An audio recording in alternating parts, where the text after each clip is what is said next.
All right, I'd like to call the meeting to order. I need a motion to go into executive session to discuss tenure recommendation of a particular employee. Do I have a motion? Karen, thank you. Second? Jeremy, thank you. Any discussion? All in favor?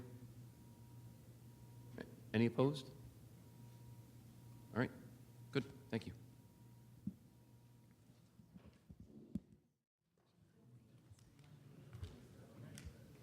All right, we'll be reconvening our meeting at this time. Can I ask you to please stand for the Pledge of Allegiance?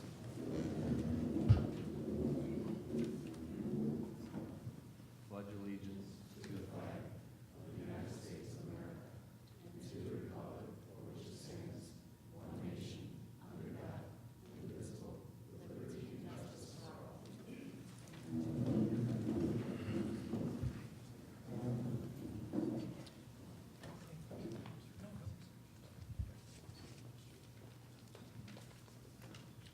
All right, very good. Thank you for coming, everyone.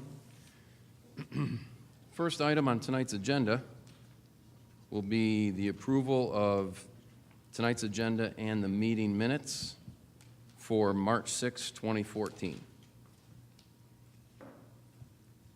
First, I'll start with tonight's agenda. I need a motion to approve the agenda for tonight as presented. Can I get a motion? Carla, thank you. Do I have a second? Deb, thank you. Is there any discussion on tonight's agenda? All in favor? Any opposed? Thank you. All right, next, I will need a motion to approve the meeting minutes for March 6, 2014, and those would be the minutes that were amended and reposted. Can I have a motion? Deb, thanks. Do I have a second? Ron, thank you. Any discussion on the amended and reposted meeting minutes? All in favor? Any opposed? All right, good, thank you. At this time, we're going to start with board recognition, and I'm going to turn it over to Jeremy, who is our communications chairperson. Good evening. As communication committee chair, we have come up with an idea this year, and it is slowly rolled out, that we want to recognize students who take ordinary things and make them extraordinary, who might not otherwise be recognized. And for our first student, we have Brandon Drexler. And I tried to write something, and I couldn't capture it in words better than Amy Gebhardt did, so I'm going to read what she wrote to let everybody know why we have chosen Brandon. Middle school students are given family-centered service learning projects. Wayne Central Middle School students were recently assigned a family-centered service learning project through their health and family sciences class. Through this project, students were asked to do a task with a family member that involved volunteering together for an organization or individual in need, learning an important skill from that family member, or serving them by doing chores or special projects. Many students chose to do projects with their grandparents where they learned how to do something new, like knitting or woodworking, while others worked with family members doing special chores and tasks around their homes. One student's project in particular made a lasting impression. Brandon Drexler worked with his mother, Deb Drexler, volunteering his time for the Make-A-Wish Foundation. As part of his project, Brandon spent an afternoon volunteering at the Raymore and Flanagan Furniture fundraising event for the Make-A-Wish Foundation, and he also participated in the Make-A-Wish Zombie 5K run at Hamlin Beach. But more importantly, Brandon shared what he learned from this experience with his classmates, and that was, caring for others makes everyone feel good. Giving is better than receiving, and it's worth giving up your free time to volunteer if it's for a good cause. Through this project, Brandon was able to help make someone's wish come true, brought awareness of the Make-A-Wish Foundation to his peers, and made his mothers and teachers very proud. We would like to recognize Brandon. If you'd like to come forward, Phil has a certificate that we would like to give to you in recognition of what you've done.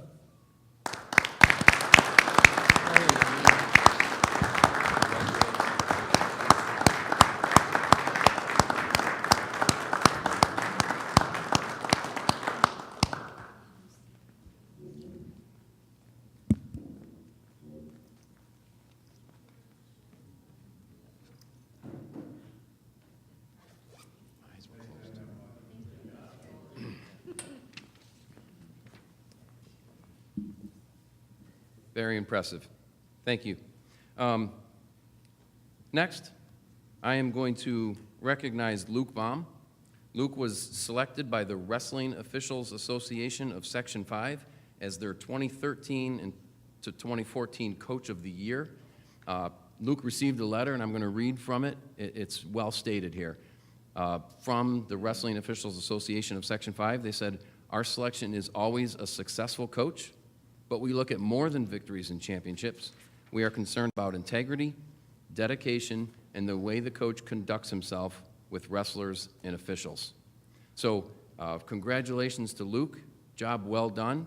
We have a plaque for him. I believe Mr. Carney is here on Luke's behalf. So thank you.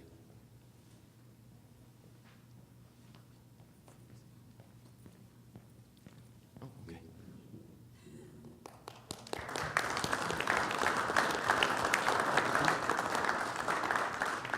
Okay. I saw her wave me off. Okay, very good. Thanks. I'm not so sure that's the first time I'm going to be waved off tonight. All right. Bear with me.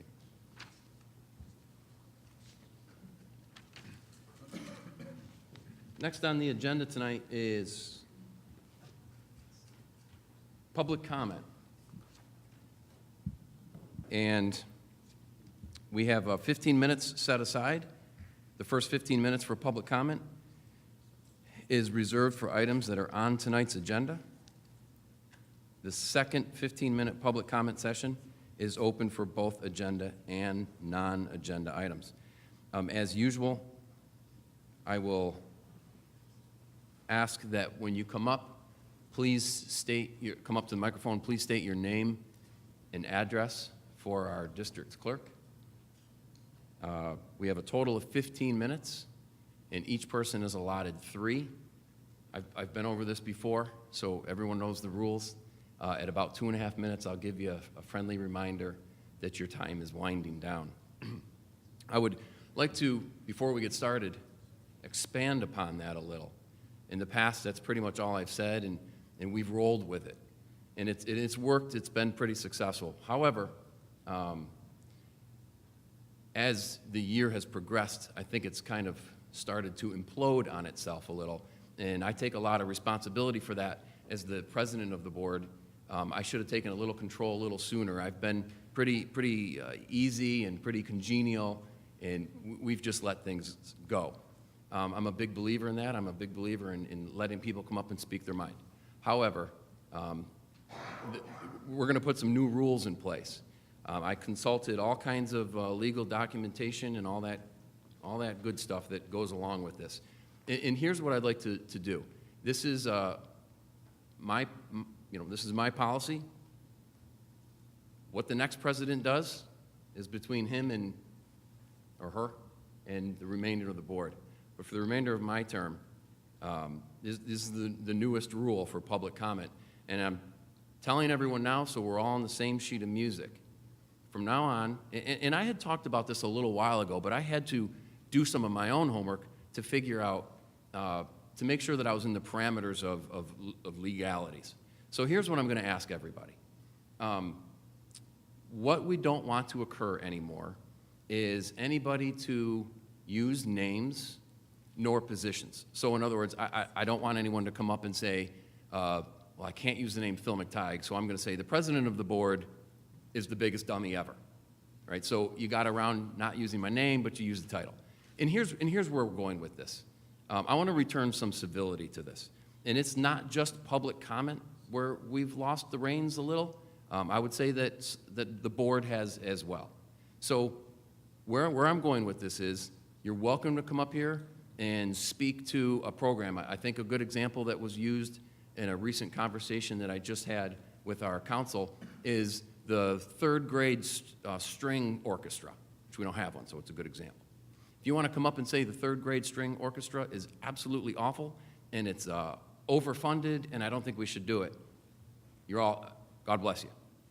But what I would prefer and what I'm actually stating that you can't do is come up and say, Phil McTighe, the director of the third grade band is the worst band director in the history of Earth. So what I'm trying to do is eliminate pointing fingers at staff. It doesn't really happen with students, but we want to start protecting our staff a little, as well as, and this includes community members attacking or going after or making comments about other community members. We've all seen it occur, and this isn't the right time and place for it. So I'm asking for your cooperation. I'm clearly stating the policy, and I'm not a big gavel guy, but I'm asking you to please adhere to the rule. No names, no tricky way to dance around titles. If this is a board meeting, we want to listen to your feedback. If you have a specific item and a specific person, a specific title that you want to target, that is fine. But we ask that you write it in and email it, call us, do something, but here publicly is not the place for that. And that is my rule, and I'm sticking to it. So please bear with me on that and respect that. I will try my best to make sure I stay on top of it, and I've dropped the ball in the past. And unfortunately, a lot of water has passed under that bridge. So it's time for me to take a little bit of control and really rein it in and make sure that it doesn't happen anymore. So I appreciate your cooperation with that. I think I covered it. So with that being said, public comment is open.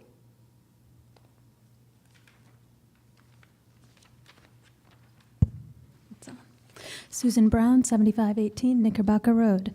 First, if you're going to ask us to email regarding specific personnel concerns, I think the school board members' emails should be up on the website so we can actually contact them instead of going through the clerk. Second, it appears that you are looking at adopting the Let's Talk program to change behaviors and receive feedback. And one of the things we know is that technology will not change behaviors. You've said, well, that's great. You know, if they talk to me in person, they can say, that's great, go to the website and put it in on the Let's Talk button. If someone wanted to submit electronic feedback, we have a tool for doing that. It's unlikely they are going to change their behavior. And I think that needs to be seriously considered before we think about spending $5,000 on a button for the website whose major advantage over what we currently have, and we do have a feedback tool on the website, is that it keeps data.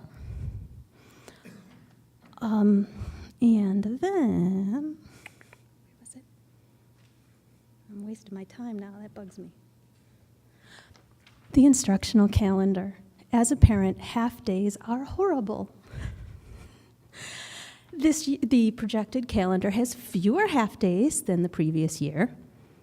And I understand the rationale behind having the half days because it does allow for potentially more efficient staff development time.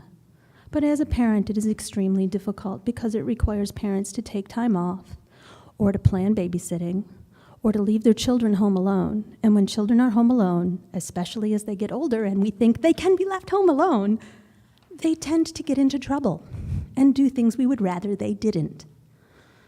So I would urge continued reduction to elimination of half days and keeping staff development days as full days. Thank you very much. Thank you. Anyone else?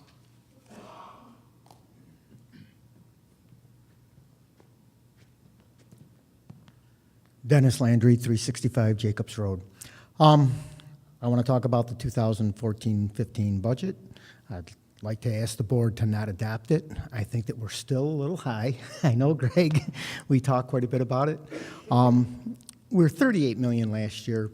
We're $42 million this year. That's a $4 million increase. I know it's a fluid thing, and it works that way. But why couldn't we stay at $40 million? It's still $2 million more than we did last year. My paycheck didn't go up that much. I don't think this budget should go up that much. It's $2 million every year in 10 years. It's $20 million our budget went up. It's half of what it is now. So, I mean, we need to get it under control. Thank you.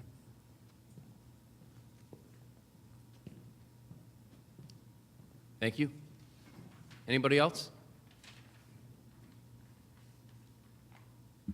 Okay. Very good. Thank you.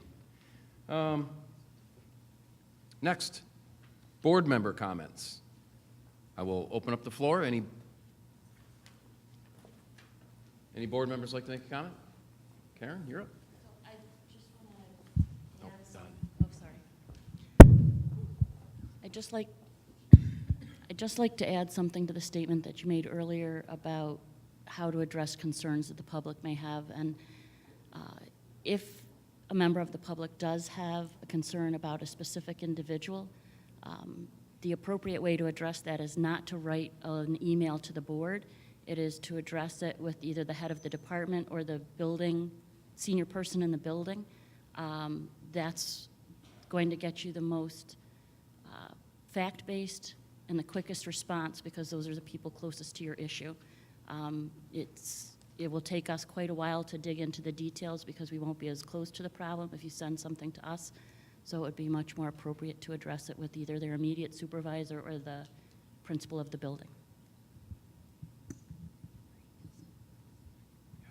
Excellent. Thanks, Karen. That was an excellent point made. Other board member?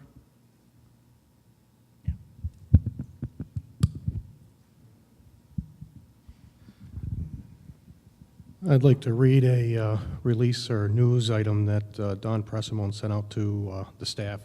And it says, on behalf of the Awards Committee for the section of school librarians of the New York State Library Association, I'd like to congratulate Andrea Papalizio for receiving the Sally Daniels SSL Conference Award. This award recognizes a library school student or new librarian seeking professional benefits through the continuing education opportunities and collegiality provided by attending an SSL conference in its entirety. The applicant should also be a leader or emerging leader. Andrea's award will cover her registration costs for the upcoming SSL conference in Syracuse. Andrea's narrative about her experiences as a new librarian and what she has accomplished so far this year impressed the committee. Her school and community activities established her as a leader, and her excitement over attending a statewide conference will benefit the students and staff at the high school with what she brings back to share with them. Please take a moment and congratulate Andrea if you see her in the hallways. Sincerely, Don Pressimone, SSL Awards Chair, Ontario Elementary School Librarian. That's it. It's my pleasure to announce that one of the Wayne Central administrators has been selected as a recipient of the 2014 Finger Lakes Community College and Phi Theta Kappa Distinguished Educator Award. The nominees were from the counties of Ontario, Tioga, and Wayne. And the process was that members of the Finger Lakes Community College Academic Honor Society encouraged students to reflect about teachers who may have challenged them, asked much of them, and made a difference as they progressed in their education. We had a young student from Wayne Central who nominated one of our administrators. He said he's made a significant positive difference in his life. The nominees were reviewed by a committee. The committee looked for evidence of creating teaching, student engagement, and academic rigor. We're very pleased, and I am especially pleased to announce that Mike Pullen is the recipient of that award.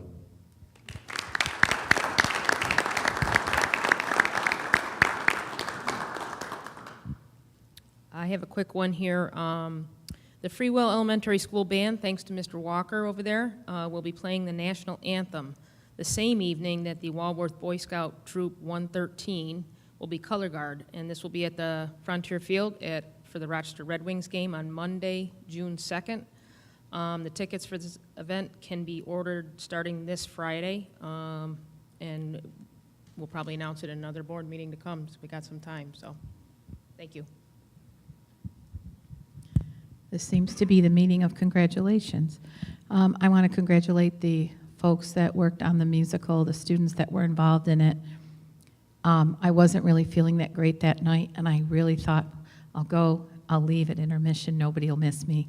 The show was so good. I stayed through the whole thing. Wayne Central has always been known for its wonderful, wonderful musicals. This one was rated right up there. It was so good. I didn't notice a dropped line. The choreography, when you've got girls dancing, it's always easy. When you got guys dancing in those numbers, that's a lot of work, and it was phenomenal. I don't know who saw it, but it was great. And many of our board members here also participated a few weeks ago in Senior Project Day. And for me, my kids got through before that was a requirement, so this was my first opportunity to really see that. And that was a real eye-opener and a wonderful experience to spend the day with the kids at Wayne Central. On a sad note, we have a bus driver who, Richard Barth, who retired from bus driving after 25 years for Wayne Central in 1987, passed away last month. Some of you may have had Mr. Barth as your bus driver. And also Mary Lou Blythe Miller. The Blythe name is a very popular and well-known name in the town of Ontario. And Mrs.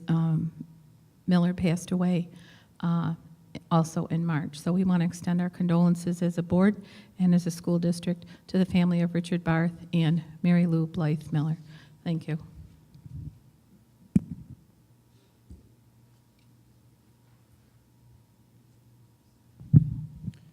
I'd just like to talk about the senior project. I was also a panelist, and the organization of that was phenomenal, just the way it was put together and get through all the kids through all their projects. Again, my kids didn't go through it, and I don't think a lot of kids look forward to going through it, but I think my first time experience in watching them do it, most of them made a comment about, you know, they were dreading it, but they learned a little more time management, which I think is highly needed these days for kids to learn how to do that. So that was very successful and very rewarding for me to be a part of that. I also attended the PTO movie night here last month. It was a free movie night, and that was a lot of fun. I sold the concessions for them, and the place was packed. It was a mess afterwards, but it was a good time for everybody the night before they had the senior project. So that was good for some of the parents, I think. Thanks.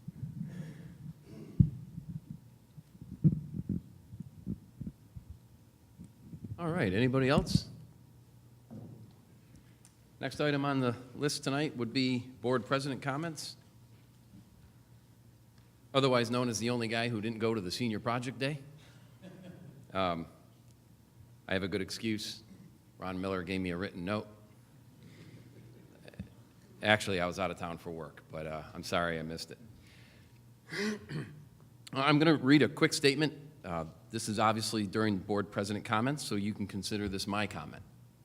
We touched on it at the last budget meeting, but I wanted to cover it again.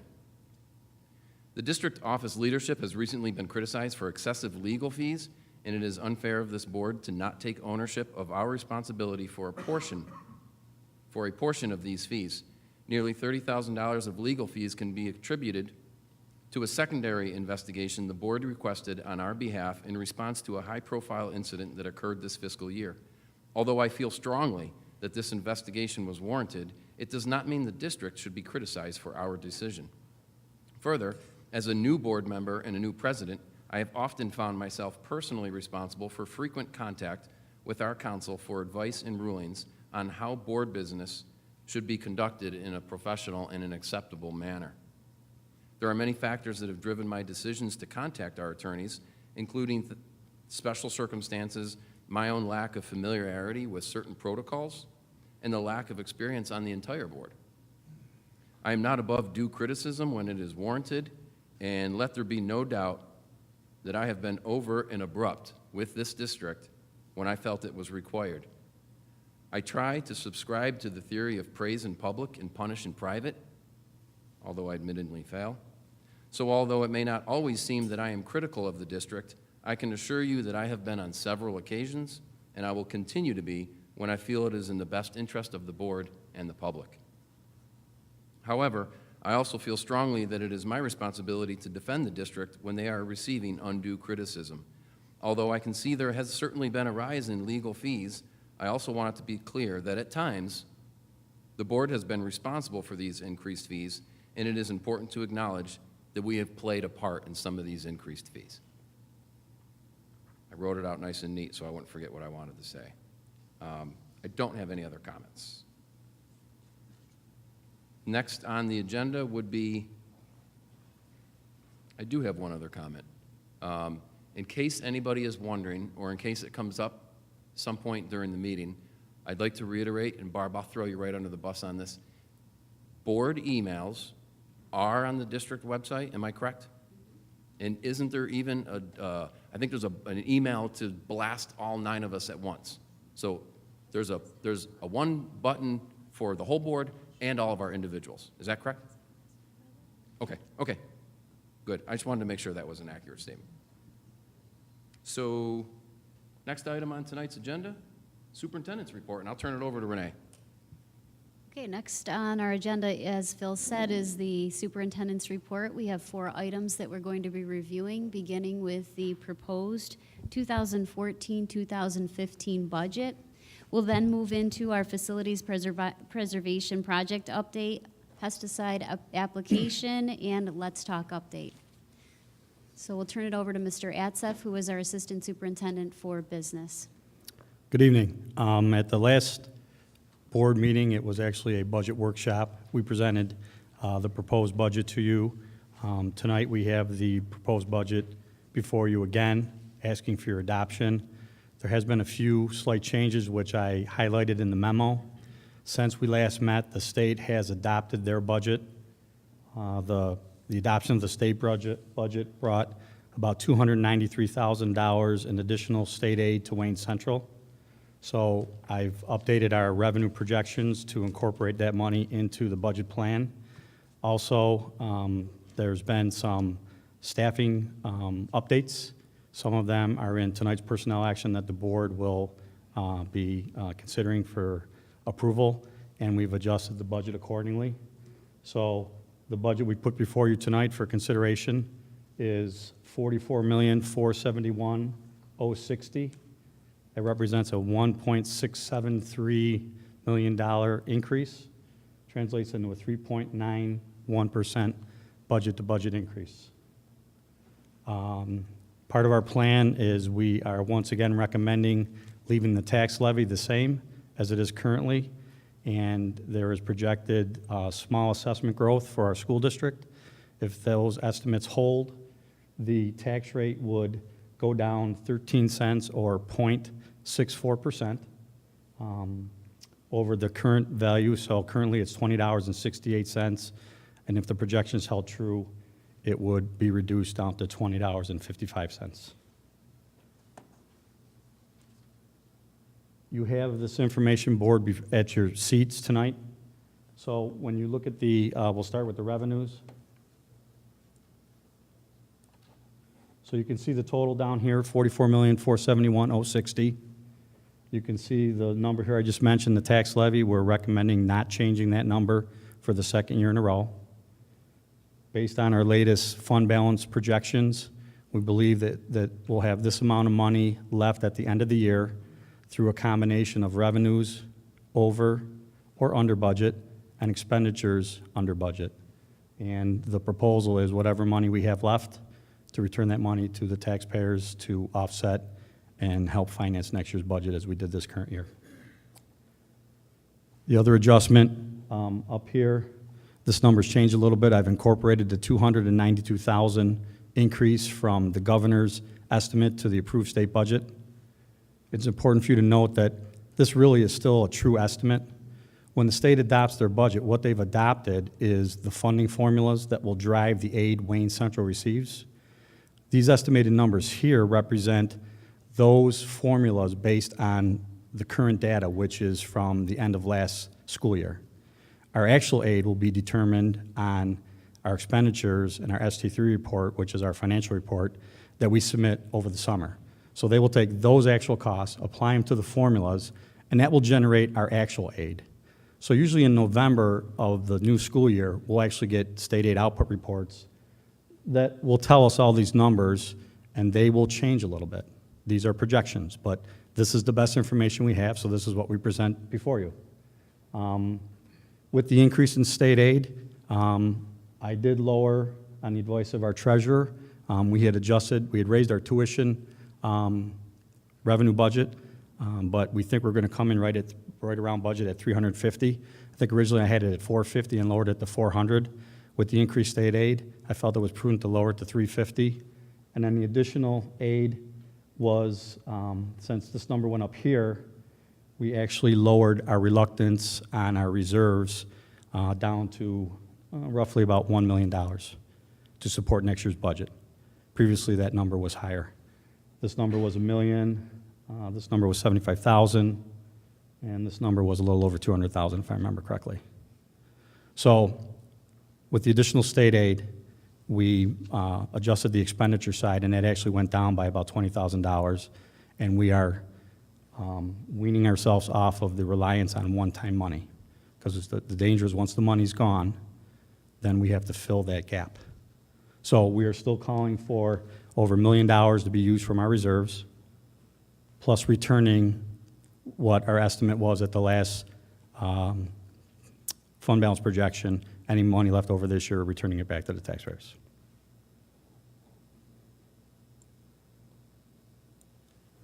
I have the entire expenditure report here. I'm not really going to go through it line by line. I could if you want, but I think we've already covered that. If you have any questions at the end, I'd be happy to go back and address them.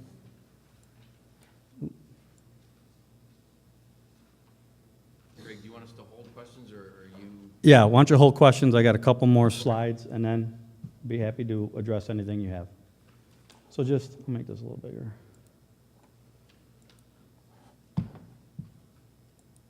So there you can see the total that's being proposed for next year, $44,471,060.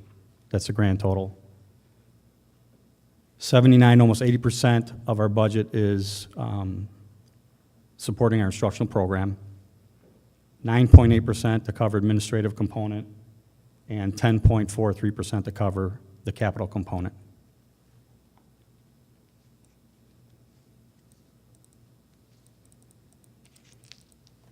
We've shared with you over the past few months through the budget process our fund balance projections. I always start out by cautioning you that these are projections. We still have over 2.5 months of the school year to go, but we're happy to continually keep you abreast of where we are financially and where we think we'll be at the end of the year. So we start out here, that's estimated state aid that we have not yet received, that we're planning to receive through the end of the year. Then these are other categories that are different revenue codes. This is all money that we expect to get in from now to the end of the year that we haven't received yet. The $36 million number, those are our actual revenues received through March 31st. So that money has actually been received and is in the bank. So when you take the money we expect to receive plus what we've actually received, our projected revenues at the end of the school year will be $39.8 million. Now our budget's $42 million. The difference of that is one-time money. So to translate that into your personal budget, if your expenditures at home were $50,000 and your paycheck is $30,000, you got a $20,000 gap, you're using your savings account, which is part of our plan, but that's the part we just got to be careful of. This is money that's actually in the general fund right now, but it's interest earned on different reserves, and at the end, that money gets transferred out. So actually, those will be our true anticipated revenues for the end of the year, 39.854.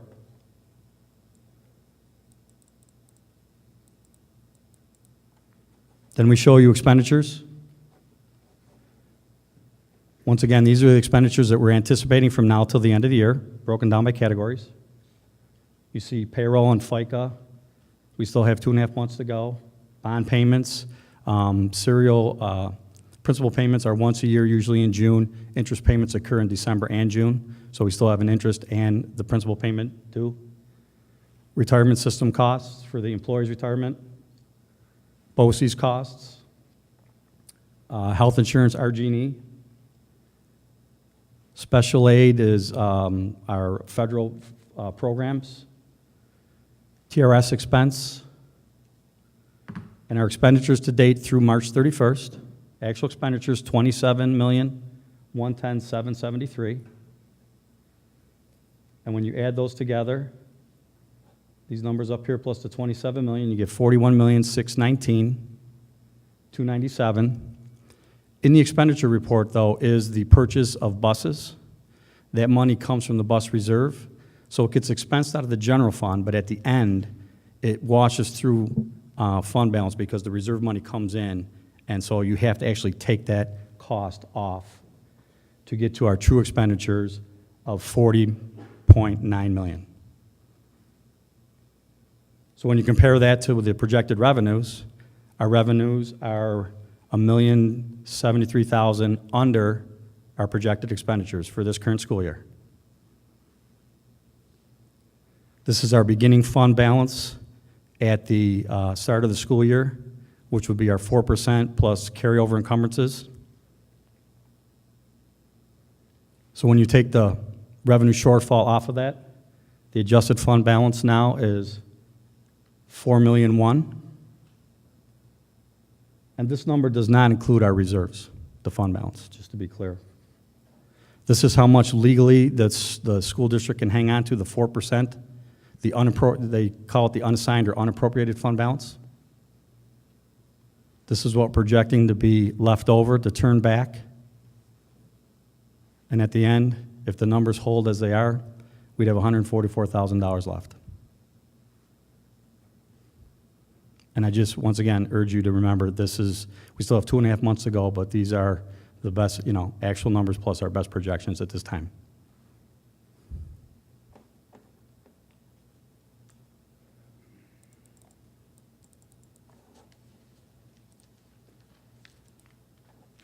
And last but not least, we showed this slide to you at the budget workshop. This is some history of our reserves. You can see we have 3 years here. This is where we are currently as of the last treasurer's report, which was dated in the end of February. I've adjusted these numbers to reflect what we are actually calling to be used out of the reserves to support the budget, and also the bus purchase reserve, $606,000 to support bus purchases. So that shows you all of our reserve usage and where we project will be next year. So you can see the totals and how they were steadily going down, which is what our plan has been all along. And I'd be happy to answer any questions you have.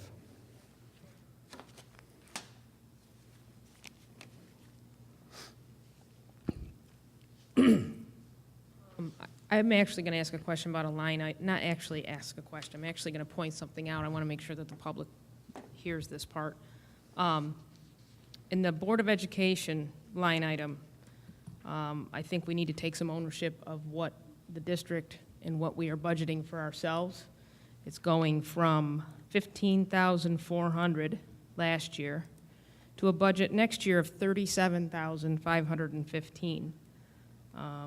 It's a pretty significant jump. It's more than double what we've been budgeting. So, those are initiatives like videotaping the meetings, the K-12. I think those were the two big ones that we're looking towards for next year. I don't know if we'll be spending all of that, but it's important to just own that part of the budget, that's all. Thanks.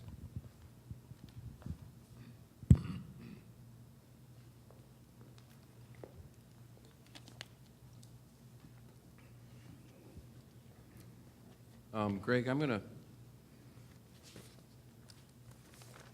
ask a couple questions here, and mostly, I got to tell you, it's to clarify for me. I know you've answered this probably no less than 3 times for us. I think I'm going to ask it in a different way because sometimes I find myself being a simpleton, so I need simple answers. I'm looking at the sheet here that you provided us for revenues.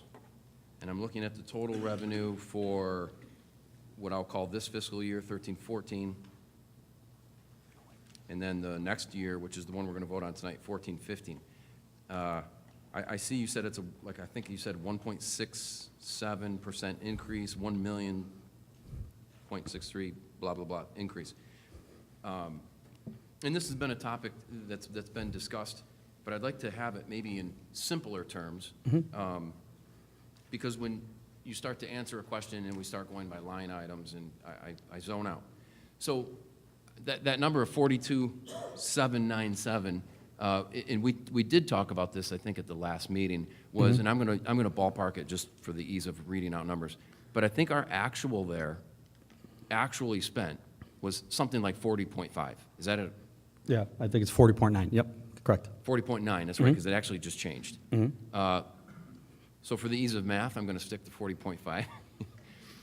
Next year is 44.5. Yep. I know it kills you to round numbers, but it's a $4 million difference. As a matter of fact, I think that was pointed out tonight already. And I know we've been through this line by line. My question is, of a $4 million increase, can you give me some breakdowns of an easy way of saying, Phil, out of $4 million, here's a couple easy, big items that say, you know, I know we're adding positions. Can you put a number on that? I'm looking for some numbers that say, Greg, you're asking me to vote on a 10% increase. You're asking us to vote on a 10% increase. And when you look at the actual spent versus budgeted, the numbers are significantly different. So can you kind of fill that gap in for me? Yes. I think it's important to note, there's some large cost drivers in the budget. And one of the things to start out the explanation is the majority of our budget is really almost a zero-based process. So I'll use teacher salaries, for example. The teachers in the contract for next school year are slated to get a 2% increase. We do not just take the current salary line for the high school and add 2% to it. We basically somewhat start from zero. We look at the teachers that are in the high school currently at the beginning of the budget process off of payroll. We have many talks about what the program's going to be next year, what the needs of the students are, what staff we need to meet those needs. Hence, in this budget proposal, we've added about 9 positions to meet academic needs. Our enrollment's not growing, as Mr. Miller pointed out. It's more of an academic rigor, Common Core piece. So I understand how people want to compare it to where we are now, and we do look at that number, but that's not how we build the budget. We build the budget looking at the program that we have at Wayne Central, the staff that we need to carry out the program, the contractual costs of the staff. Building budgets are based on enrollment, so Mr. Pullen's budget might be $75,000 this year. If his enrollment goes down, his budget goes down. I don't just start from where he is this year. I base it on the number of students he's actually serving. So the majority of our items are actually a zero-based. So, the $44 million is our best projection of what the program that we're offering at Wayne Central will cost. And there are typically line items where not all the money is spent. Some of the major cost drivers for next year's budget, we have our health insurance is going up almost $378,000. We haven't increased anybody's health benefits. That's taking the exact same benefits that they have now, applying the higher premium product. It's going to cost more for the same product next year to the number of people that are currently on health insurance. I don't look at where we are now, add the premium increase, and move it forward. I look at what we're actually using and move that number forward. So that and we do show a budget-to-budget comparison, but to show a spending-to-budget comparison, it's a little bit like apples and oranges. Typically the departments might not spend all their money, but I guess a good example was the legal fees that were mentioned. If our budget was exactly what we needed all the time in every code, then when the board felt they needed to do the things you explained, instead of having money in the budget that we could move into that code to help support what the board felt needed to be done, we'd have to turn around and say, okay, we only budgeted $35,000. We're going to spend $135,000. We now need to find $100,000. Which part of the Wayne program do we not want to do? Do we want to cancel field trips? Do we want to not buy uniforms? It could be a number of different things. Do we want to reduce staff in the middle of the year? Our budget can be as tight as we want depending on how we want to address needs. Our culture here has been to always recognize the burden on our taxpayers, to offer a cost-effective program at the highest standard levels, and I think our academic achievement speaks for itself. And when these budgeted needs come up, we've had the flexibility to meet them. Some other cost drivers, Phil, a district our size, the contractual increases that are in the contracts, we usually have anywhere from $750,000 to $1 million increase in salary codes. And the salary codes are throughout the budget. I could point out some of the larger ones where we've added positions. For instance, the regular teaching code for Freewell next year is going up by $111,000, $111,450. It's code 2110-120-05-000. But we've added two. 2110-120-05-000. Thank you. All right. Yep. Which is right, K5, right there. OP, yeah, I got it. I Okay. see. In fact, they're all. Currently $1,340,270. Yeah. Going up to $1,451,720.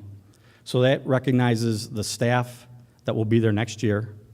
Our best estimate at this, Does that include benefits, or is that another line? that does not include benefits, that's just salary. But that includes two additional positions that were not there this year that will be there next year. Is that 2 of the 9? That's 2 of the 9, We're that's adding. correct. So you said that that number was, 111,450 no, increase. I'm sorry, for the teacher's salary. And by the way, when you say teachers, do you mean all employees? Is this teachers? Is this administrators? Is it both? Is it CSE? Well, all employees will be getting a raise, and so all the raises are calculated into the salary codes. Now, that doesn't mean that every salary code is going to go up, because there's movement within the ranks. Let me narrow down the answers. Yep. Let me ask you to take a shot in the dark. Okay. Of all the employees, with the contractual raises that are in place, can you put a number on it, a ballpark number? I'd say $850,000. Sounds like the price is right, higher. All right. Keep going. Some other large cost drivers for us for next year.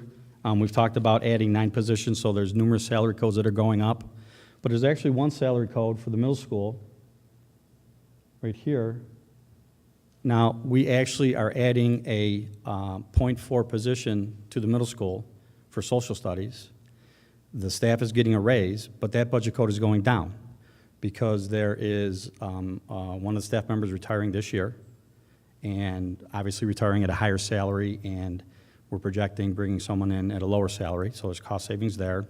There's actually a staff member who retired over the summer who was a veteran employee and was replaced this year, but the change, you recognize that change in this year's budget. So even though we're adding .4 to the teaching staff and people are getting a raise, that code's going down. So there's a lot of movement within the salary codes. Understood. So other cost drivers, our technology costs are going up $471,000. I want to ask you about that. Okay. Say that again, it's going up 400 and what? Almost $472,000. So, in this one I remember from the last meeting. I want to make sure I understand this right. We had extra money when we thought we were going to do a capital project. At the end of one of the years, we set it aside. We covered what we have typically had, and again, I'm ballparking, around $500,000 in technology fees a year, budgeted. That money covered 2 years of technology. That's correct. So this year, the reason that number is going up, and again, I have the luxury of estimating that $500,000 increase is because we no longer have that set aside cash. That's correct.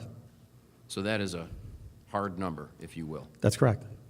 So we are not, the technology that's planned in next year's budget is according to our long-range technology plan.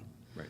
So the plan hasn't changed, but the funding of the plan has changed. Right. For 2 years, we had money set aside, Okay. and we were heavily criticized by the comptroller for doing that. But that was a decision that was made by the board and the leadership of the district rather than cutting staff positions. So now that that money has been used up and the corrective action plan says we will not do that anymore, we've had to add to, there's 2 parts in the budget. 1680 is the infrastructure for technology 2630 codes is the instructional piece. Yeah. Between those two codes, you have a $472,000 increase to fund the plan that we've been working on for years. Okay. But, you know, part this of the is the concept of what happens when the one-time money goes away. Right. It's a perfect example. If you're not careful, it's a hit. You had talked about, you mentioned the 9 new positions. Yes. Even although I realize they're built in there, was the cost of those 9 new positions built into that 850? No. No, 850 usually just covers That was for- salary increases. Salary increases? Right, the new positions would be on top of that cost. Got any idea of? 8 positions, I would say about $450,000 between that and 500,000. I'm going to use 5 because it's easy. Right.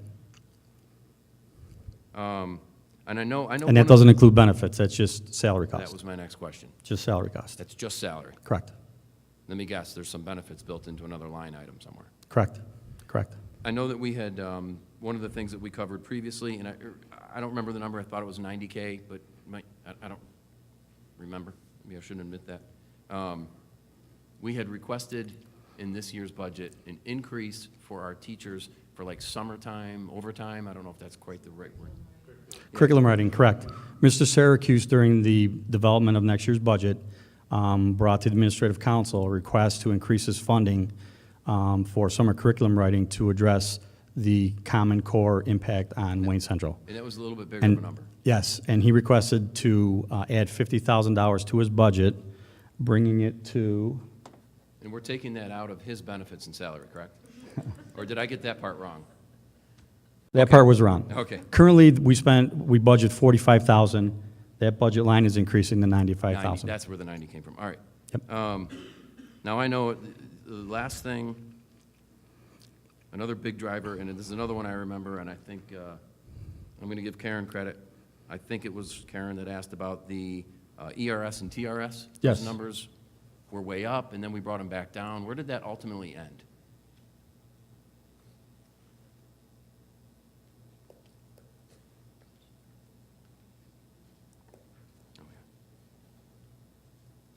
So we'll start with TRS, ERS, excuse me.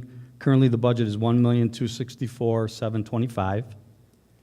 And you can see that to date, we've spent $820,000. And the reason that number is what it is, the state is on a fiscal year of April 1st to March 31st. So this represents 9/12 of our total expense. We still have 3 months of salary that we will not pay that bill, but we have to recognize the expense in this school year because that's when it's earned per accounting regulations. Next year, the rate is actually going down, I think it's 0.4%, but the base salaries that you're applying it to is going up. And because we had extra money in that code, we only need to raise that $7,000 to cover our maximum exposure. I thought it was higher than that. All right, so that one. That's just the ERS system. Oh, TRS, currently $2,849,775. That rate is actually going up. I forget the amount. It's less than 2%, but it's 1 point something. Next year's proposed budget, $2,977,150. Once again, same process. We take the salary base, and so the rate increase is less than 2%. But the expenditure increase is not always going to equate to what the rate increase is because the base that you're applying it to is going up because people are getting a raise. right.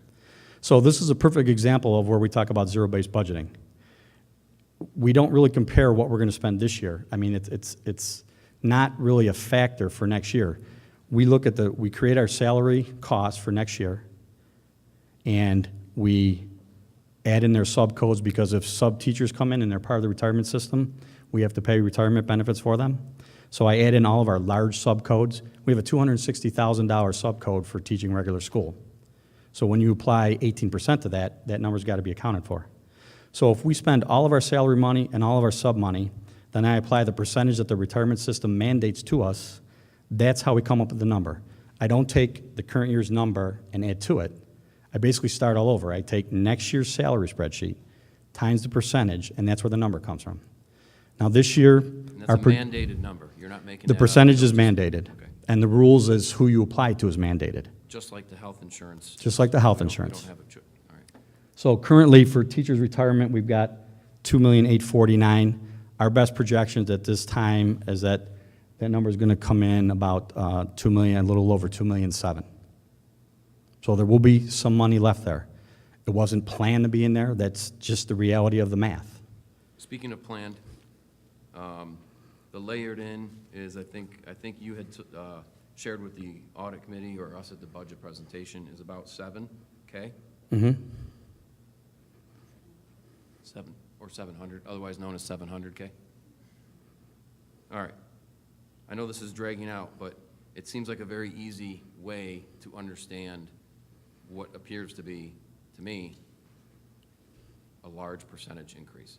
So, and I'm sorry I'm taking so long, everyone, but I wanted to dig a little deeper and press on this little. So technology is, I called it 5, which is, in essence, self-correcting. Correct. Health insurance is a driven number that we don't control, 380. Salary is, you put it at about 850 for current employees plus another 5. I think you might have said 450. For the 9 new positions, your retirement, your ERS, TRS, which again is mandated, Correct. is 140. I did some math here. I think I came up with 3.2 or 3.3 out of 4. All right. Yeah, good point. 3.2 million out of 4 million. Correct. All right. That's really what I wanted to do. I wanted to look at this a little bit in a different way, because when you spend an hour and a half going through line item by line item, somewhere along the way, they start to look like a bunch of numbers. So it's easier for me to drill down and understand it. And here's the difference. It's a big difference. Why the difference? And that gives me a pretty good understanding. I apologize to my fellow board members for taking so long.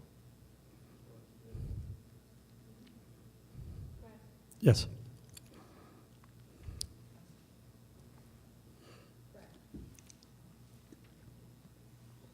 The change in the tier system hurt, help, or do no change? Like now we're up to what, tier 6? Yes. Actually, Carla, it helps because the new tiers are mandated to pay 3%. Forever. Into the system forever. So it does help, but but the amount of new staff that we're hiring is very small, so it helps insignificantly, I guess, initially. But it will, Over time, as the lower tiers, the tier 1s that don't pay anything, the tier 2s that don't pay anything, when those people start to retire and we're replacing them with tier 6 and they're paying 3%, that does help. And as the comptroller's always told us that, the retirement systems they rely heavily on investment income to offset the cost. right. And so they know the total cost to operate the system. They know they're going to get X from investments. They take that difference and bill it back to the districts. We were paying less than 10% probably 4 or 5 years ago, but with the collapse of Wall Street, all those investments went way down, so the contribution rate had to go way up. They say that's about a 5-year cycle, and even though the market's improved, it takes about 5 years for them to crawl out of that. They claim that this is the last year of the 5 years, so they're hoping now that the rates will not continue to go up and they'll actually start to go down. But that'll take time. I think all the tier 1 people are pretty much done and gone. Yeah, we got a few left. I was Really? surprised. I heard of a couple the other day, and Oh, was that you, Ron? Oh, Ron, she meant gone, not dead. thanks. you're welcome. So I'm going to try to make it even simpler. Okay? So what appears to be a $4 million difference from before to now in terms of budgeting, 2? 3.2 million are expenses that are either new or have increased. Correct. Okay. That didn't exist in the last budget. Thank you. Just a couple comments. I talked to you about this before. It comes down to 4 points. Basically, the money we're going to spend, right? Actual money. The amount, we always have to build in amount for unanticipated expenses, and you have that amount in there, and it'd be nice, and we should know where the codes are, and he provided that.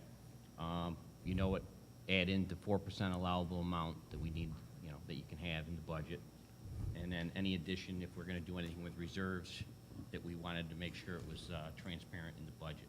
So, some of those things are in there to meet the audit corrective action plan. Mhm. So we have a budget here that represents what we needed to do with some of those items, right? Correct. I guess I would, you know, that was nice, the questions that Phil just got through, or the answers that he got, and maybe simplify it a little bit. I like many aspects of this, and I can see where the increase came from, with the additions of the positions and staffing, particularly the high school librarian. I know that was a cause of concern before. Some special needs positions. The board itself with the K-12 Let's Talk for more of a understanding of the climate and that we can get from that. People an opportunity to speak using that, so that's a budgeted item that we, you know, supported. Also the curriculum development with the summer curriculum, so the teachers can do the writing to meet the Common Core. I think the only thing I'm lacking, and I brought this up before, but we haven't really done anything, but maybe we can do it in the future. I just think we need more time for discussion as a board, especially with many people being new, to come up with our philosophy, because, you know, we've had some criticism in the past of what was allowed and what wasn't allowed as far as how much is an okay surplus, you know, just do we, so I think we needed to spend the time to get to that, but maybe we can change the process a little bit to get to that point. So that's kind of what I was looking at. It's just, I'm having a tough time with the, you know, the amount that went up compared to other years, and then just looking at it on face value, it looks like a lot. But some of the things we added in I thought were good. So just a few comments I wanted to make, and maybe discussion among the board, you know, in the future, maybe, you know, some more of the workshop type things that we can really get into it a little bit more to, you know, define what we think is what we want in those key points of the budget. So, thank you.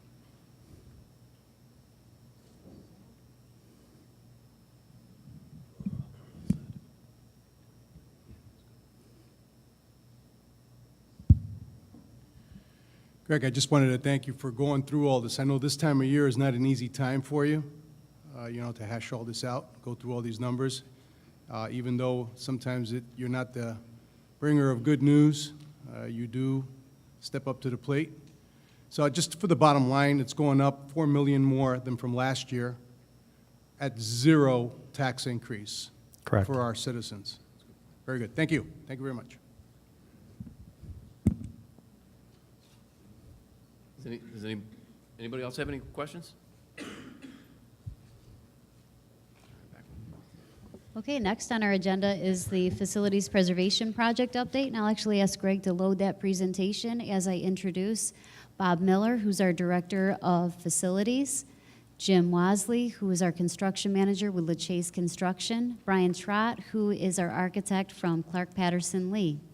All three are here to support Bob and provide more detail on budget and schedule. Bob actually thought it was a great idea to do some before and afters. So when Bob first started presenting the Facilities Preservation Project, you saw a lot of pictures of some of the facilities and the maintenance needs. Now that some of those have been addressed through this project, Bob has some after pictures for you to look at side by side. A lot of work has been done, but more must be done this summer. And he'll have you a little bit more detail on that. So, Mr. Miller. Good evening. I thought the best way to show you what we have done this past summer is to show you some pictures. I went through and took some pictures kind of before, and we went through after the summer, and I took some pictures of some of the stuff that we've completed. So we'll just get that rolling here.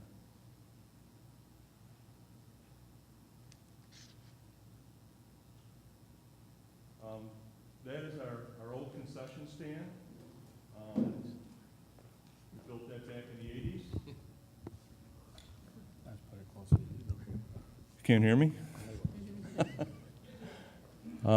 This is the one we're currently building. We quit working on that one, it was probably sometime in December, and we were going to work back up on it in the spring. When we went back out there, we found a couple of problems. We had a long, cold winter, and part of the floor that was poured actually heaved with the frost. We had a meeting today. We had the architect involved. We had the engineers involved. We looked at it. We're going to take some core samples and try to find out exactly what happened. But we're looking at that, and we'll get it resolved. And we're probably fortunate we did have such a cold year that it manifested itself this year instead of a couple of years down the road when we had the whole thing finished. So we're working on that.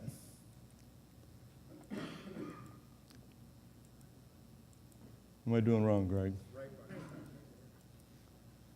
Okay, this is the concession cooking area.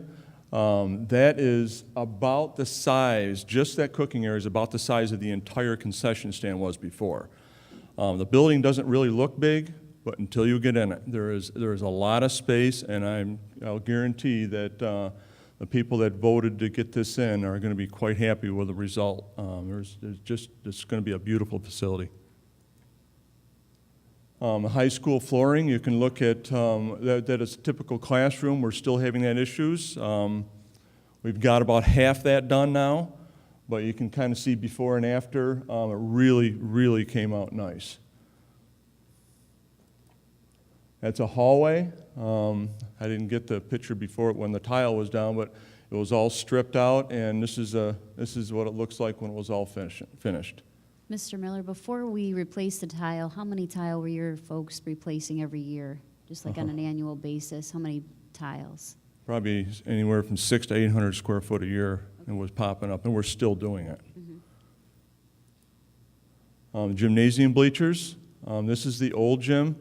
Those bleachers were put in back in the 80s. Matter of fact, I think it was like the second year I worked here. And it shows you the new bleachers. They're all electronic. In other words, you aren't pulling them out. They go in and out by themselves, so nobody's hurting their backs. They got handicapped accessibility. They got stairs. They got handrails. A really huge improvement. That gym looks like an entirely different space. With the lighting that we had from the energy project, the lighting similar to what we have here. There used to be high pressure sodium lighting in there. It was kind of a pink hue. That space really, really looks nice. Emergency generators. The one on the left there is the old one that was original to the middle school. The new one you can see here. The old one is a 4-cylinder. The new one is a 10-cylinder. So we really added a lot of capacity to our emergency system. We're able to run all our coolers, all our freezers. We're able to run kitchen equipment along with lights and our heating plants. So that was a huge improvement. We are a Red Cross center for there and the high school. So that really made a large improvement in what we're able to do. Which building? That one is the middle school. Really, all the buildings got generators except for Freewell. But the high school is also a Red Cross emergency shelter. Pavement restoration, we had that done in a couple of different spots. This particular one is Freewell. You can see all the spider where we actually, I think the only thing holding that together was crack fill. The next picture shows what we ran into in the loop. Those are actually logs. There must have been a burial site where they buried everything after they built the building, so we wonder why it kind of fell apart the way it did. That is why. Burial site, Mr. Miller, as in debris and things like that? Debris. Yeah. Those are pieces of trees. And I think you could even still burn them. I mean, they're in that good a shape. So we had to excavate a lot more than we originally planned and get suitable soils in there so we were able to get compaction. That should really last us a good long time. There's a finished product there. You'll be seeing that next year in the middle school. We'll be doing the same thing. No heaving. These are the fire alarm panels. These are in the high school. This particular one is in OE. The last one was not addressable. In other words, when you pulled a fire alarm, it told you an area where you were, so you're looking around looking at smoke heads, you're looking for pull stations. The new addressable system will tell you exactly where that problem is. If it's a smoke head, it'll say it's a smoke head right next to 2B, so you know right where to go. We'll also have a graphic enunciator, and what that is a map of the building that will help the fire department when they come in actually be able to find where the problem is, and those will be put in this summer. This one here is a huge improvement. This is the third floor toilets at OE. They got the third floor done. You can see kind of what it looked like before, and this is the exact same picture. I mean, I took it from the exact same spot, so it is an absolute huge improvement in those bathrooms. This is the carpet at the Ontario Primary School. This is in the 92 edition. That carpet was original from that edition. What we ended up doing is replacing with tile. Tile is a lot more durable, a lot easier to take care of. The kids aren't walking right from outside right in on the carpet, and it turned out really nice. Parking lot lighting. I don't know if you've gone by the buildings at night. It is a enormous difference in lighting. We went from, well, in this particular fixture is an old mercury vapor fixture. We didn't replace the poles. We actually added an LED fixture on these. They use about a third of the electricity as our old fixtures. If you go by the high school, you'll notice that it is really lit up. Those are all LED fixtures. And again, they use about a third of the cost. We should see a good savings in our operating budget there. Sidewalks around the building. I took a picture where we had the snow. You see my staff's able to go down those sidewalks with a snow blower and keep it cleaned out. Before that, we would still do that, but we'd spend probably a week or two fixing the ruts that we put in the lawn. So that was a huge improvement. We did that also at Freewill and OE. So all our buildings now, there was a fire in the winter, plow, and there's access out there. Mm-hmm. Middle school will be next. Middle school will be done this summer. Clocks, that was a big one. Doesn't look too much different in the picture, but we're all on the same time. You can look at your computer, you can look up at the clock. I think my guys were doing the jig when we had daylight savings time and didn't have to worry about going on and resetting a whole bunch of clocks. That was a huge improvement and really a huge savings in manpower. Boilers, this is the middle school. We got an entire new boiler room. These are old Cleaver Brooks 200 horsepower boilers. They were original to the building. The new ones, they replaced them with, these are hot water boilers. What they ended up doing in the energy project is separating the building. That building uses both steam and hot water. The old concept was the steam boilers actually heated the hot water to heat the building, which is huge, and a lot of energy being used there to be able to transfer that heat. So we put it in 3 hot water boilers and then 2 steam boilers to take their place.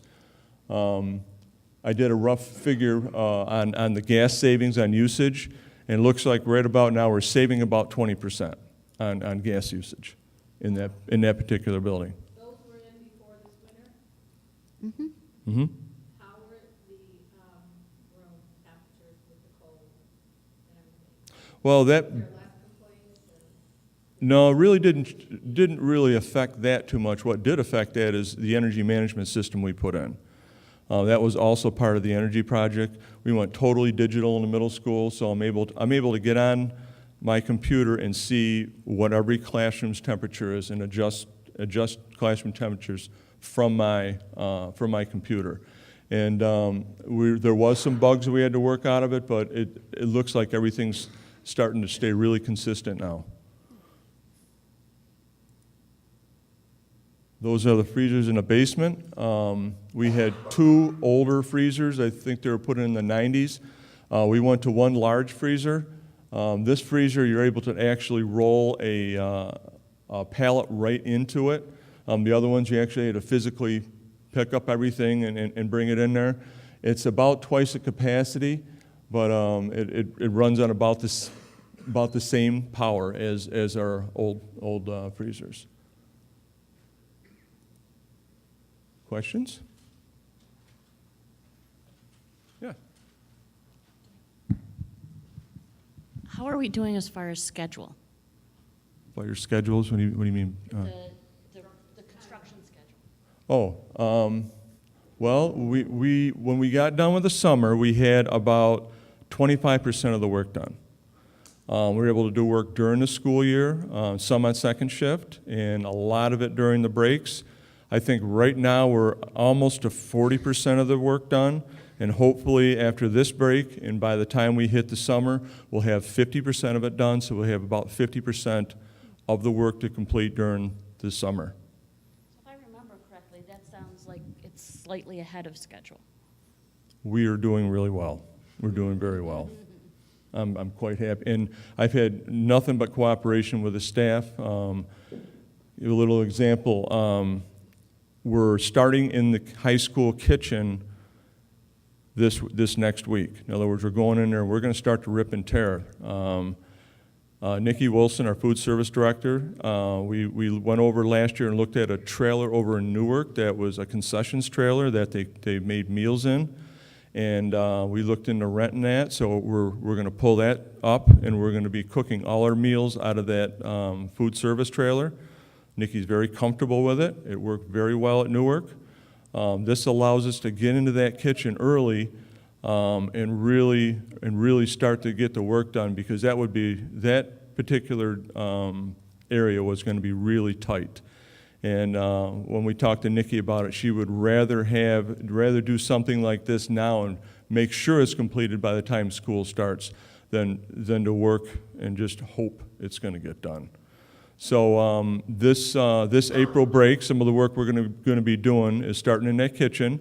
So if you went to high school after April break, you'll notice that there's a new wall going up across the cafeteria, bumped out about 15 feet. What you'll also see is at the middle school, 240 more new lockers. Also, classroom doors on the first floor are being changed. The classroom doors have to be abated. They have asbestos and a caulk, so those doors will have to be abated. But we plan on trying to get all the first floors done. And also, we're in both the high school and the middle school, we're installing the windows in one classroom. We call it a mock-up. What it does for us is it shows what we're running into, so we don't have any surprises during the summer. We can address those concerns now if we run into something we didn't see when we were actually looking at the windows to be replaced. So we're going to do one in the high school and one over in the middle school to try to get ahead of ourselves here. In case we run into some problems, we can get some solutions before we run into the summer. When you say the floor heat, heat or heat? Maybe an inch and a half. But what it did do is it did move a couple of the interior walls. But again, we met on that today, and we had some theories. We just need to do some core samples to find out exactly what it was. Bob, of the work that you're going to be doing this summer, how much of it is weather dependent and how much of it is weather independent? Good question, Ron. Jim, would you answer that? Sure. By the way, good job. You're hired. That's a good question. I think the majority of the work, especially at the high schools and the window work, it would be weather dependent. We do have contingency plans. Excuse me for my cold, by the way. For example, tenting those areas, for example, so we can continue work. A lot of the windows do have abatement work that we're going to have to get in to abate the windows due to the caulk around the window glazings. And that's something that we're actually looking forward to getting these mock-ups done. So there are no unforeseen conditions. So when we start our process, we can just start and go right through. The windows are on order. They're going to be here on time. Materials isn't going to be an issue. As far as the kitchen equipment, that's all been ordered, purchased, waiting to roll.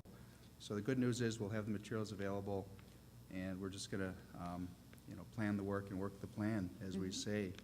And knock on wood, we are and jinx ourselves, we are a little ahead of schedule. Our whole goal from start was to be about 50% complete before the summer because of the volume of work coming up in 14. And we're tracking it, and thank goodness, like Bob said, the cooperation of the schools, principals, and staff have been wonderful. There have been times of inconveniences, we know that, but we've worked through them, and maintaining quality. And as far as budget goes, too, we're doing very well. So Jim, would you just take time to go over the budget? In front of each board member is a sheet that is the budget summary, and Bob, if you just stay right there, you'll see that it's in green and yellow. Yeah, this is the budget summary I put together, really just as numbers coming right off the referendum total, basically base bid contracts that we awarded, the alternates that we accepted, the incidental budget, and the construction contingency. At the time we were predicting about 5%. Change orders to date is actually a negative, which adds to our total construction contingency. That was a result of some asbestos work at the high school crawl space that we didn't have to do. So we recovered a credit from the contractor for that. So that actually gave our construction contingency a little bump. The allowances in yellow are contract allowances within the contracts. That was included in the base bid, and we're managing minor changes, unforeseen conditions out of the contract allowances. And you'll see to date, we have about $167,000 out of the 600. So we're going into the summer, $432,000 allowances still remaining, and we still have a construction contingency of $600,000. I mean, let's celebrate. We're doing a great job. Mm-hmm. And I'm sorry, I just wanted to ask a question because I'm looking at the summary here, and at the top it says updated June 14th, 2013. Is that, because I assume this is as of more recently than that. it is. That was my mistake. Thank you. So it's as of what, She's- beginning of April or? I did it today. Oh, okay, thank you. You should have caught that. Does the board have any other questions? Foster would have caught it. Mr. Trott, if you would just step forward and kind of explain the district office She's gonna have a question. renovations, and we'll take Mr. Paz's question. Okay. Go ahead, Mr. Paz. Yeah, Jim, I was going to ask you, how long is it going to take for the concession stand to be redone? I understand that now we're going to be having lacrosse coming up for the spring. What contingencies, I mean, I've got an idea. I've been told that we got an idea, but how long is going to be the turnover for that concession stand? I think now that the weather's broke, we can get back in. We have doors that are coming in. For that, you can see that we temped in the roof with actually an ice and water shield product to last the winter, so we can just go right over that with our 3-in-1 shingle. We have painting to do, and then the interior finishes, which is going to be a quarry tile floor and the rest of the architectural finishes. I think we're probably a couple months, once the weather breaks, to actually get in there. We have some additional sidewalks to do, 12 foot around the building, grading, we have gutters, and then obviously the downspouts and site drainage, getting the water away from the concession stand.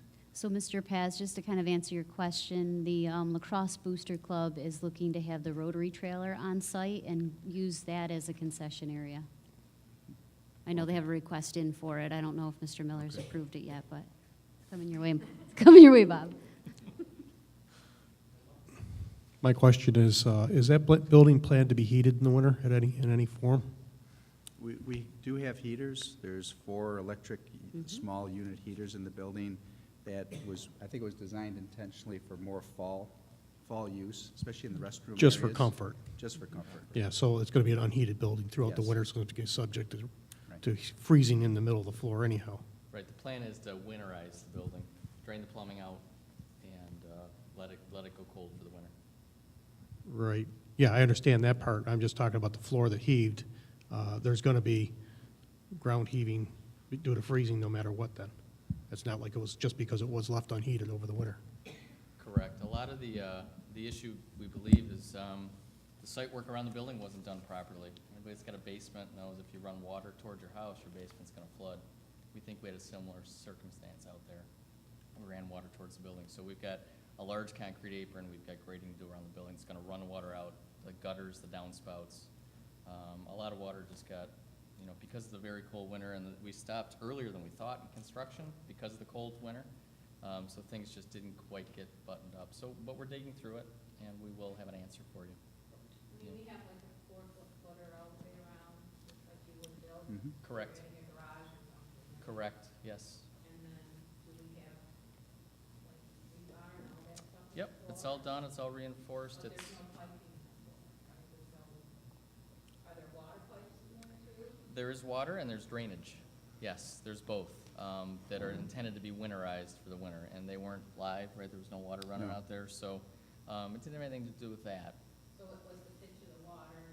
We believe so at this point. We're just getting in and investigating. You know, the team just got back in, the construction team got back in to start construction again and realized the floor heaved. So we had a meeting this morning and just started getting into it. So we're gonna get it sorted out, but it was all, you know, it's a substantial building. Correct. Yes. It's gonna be done properly. Homecoming, Yes. you know, Okay. soccer, it's not far away. Right. We'll be here before we know it. So at this point in the project, we're about, we got a roughly, round numbers, Phil, $10 million in construction. We're about 40% complete, so $4 million out of 10 is in place. We got $6 million left to go. We've got a 10% contingency left in the project, about $600,000, which is a great spot to be. To this point, we haven't spent a whole lot of the contingency, if any of it. So we've had a great track record, you know, 40% through. Getting into asbestos abatement, getting into the window replacement, there's still some unknowns. We need to get our 2 test windows up, our mock-ups, as Bob called them, thank you, our mock-ups up, get through that abatement and understand some of the unknowns and plan if there's some more work or something needs to be done to address that situation, plan some money for that. But with all that said, we're in a great spot right now. We're almost halfway through. We got $600,000 left. So we try to be very responsible and step back and say, okay, what are we going to do with this money at the end? And there's many different options. And one thing that we asked the question about was district office. We didn't plan any work in the district office through the project. The project was really focused on the teacher and the student spaces. So we really weren't in the district office for much at all. However, the energy performance contract did get into some clocks and some lighting, and it brought to light, again, that we've got a lot of asbestos in that space. We've got asbestos above the ceilings, we've got asbestos floor tile below the carpet, and if we have some money left, we suggested maybe we look at district office and get rid of the asbestos, because it's just not something we want in the building. Where something happens, we have to have an emergency project to abate a floor, or get above a ceiling to address a mechanical issue or something. We feel it's much more responsible to get rid of the material and just let Bob and his team get in and out of those spaces as they need to take care of things from this point forward. So we've suggested we go out to bid with a small bid package to abate the floors and the ceiling in that space. We've actually got it drawn up. We plan on putting it out to bid next week, see what the numbers are.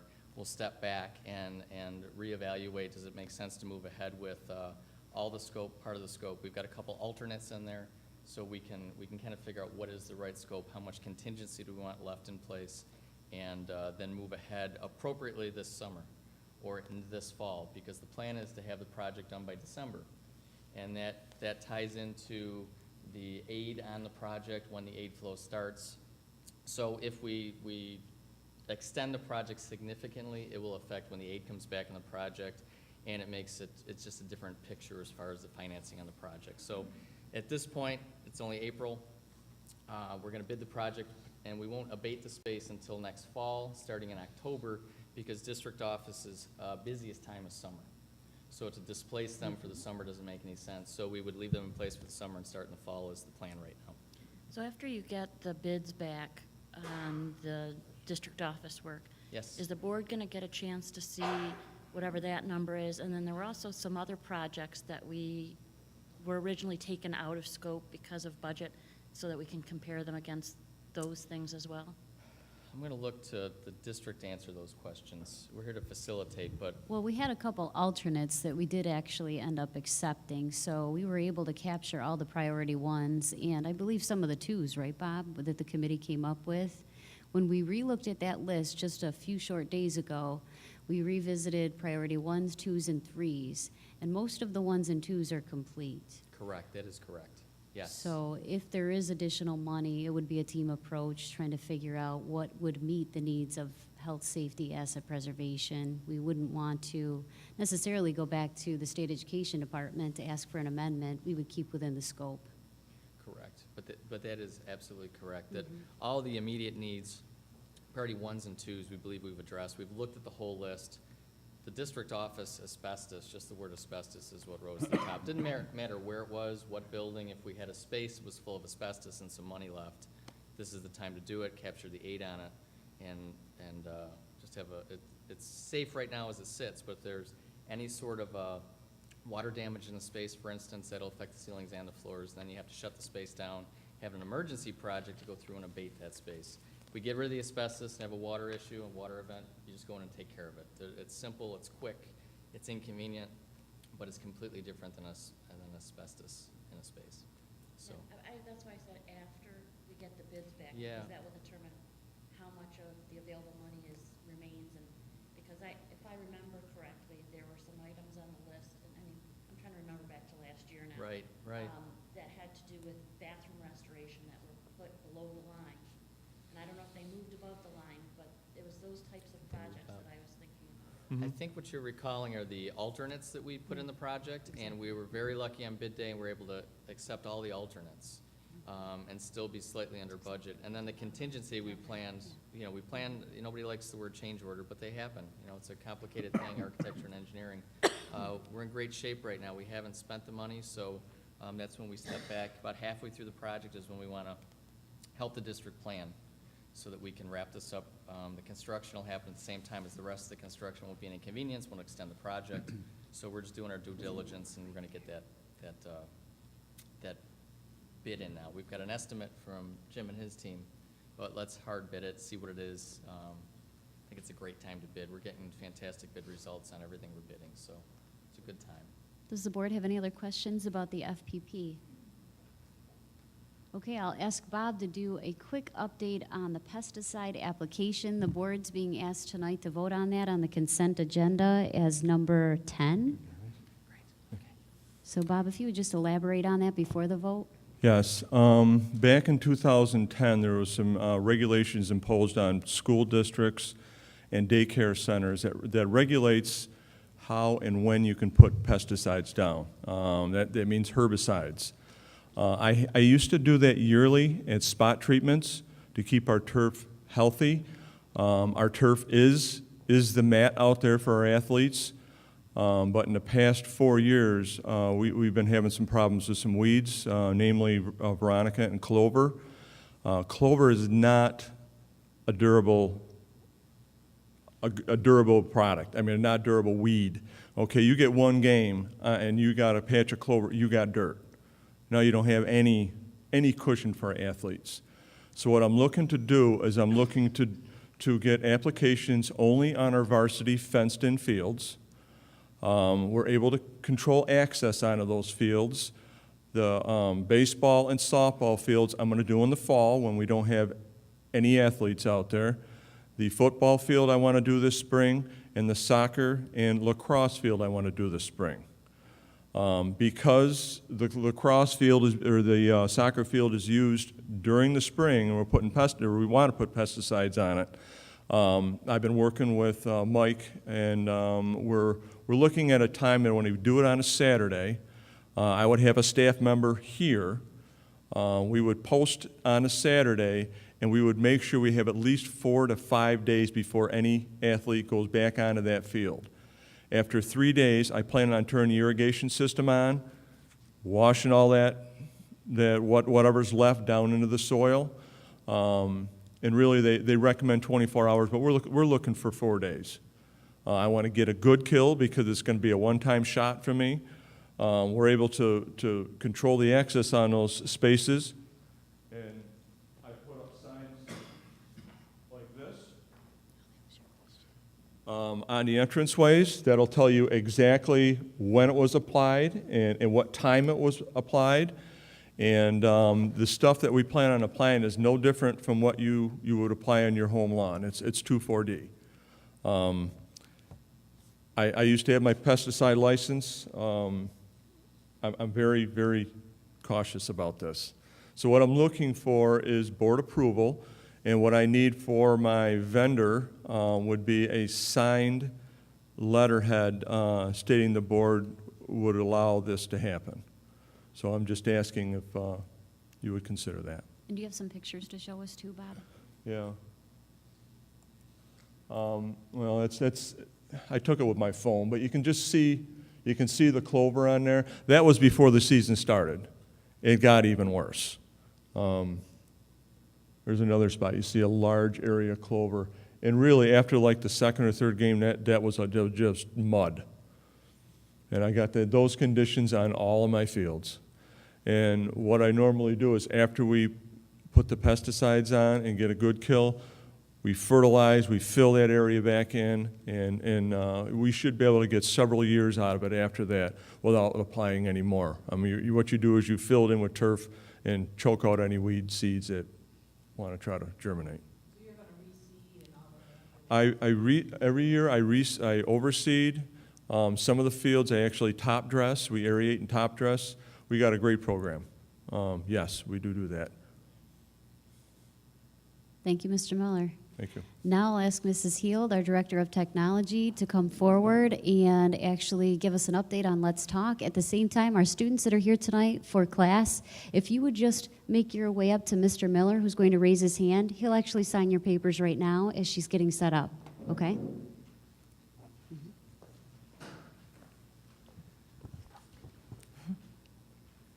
Thank you, Barb.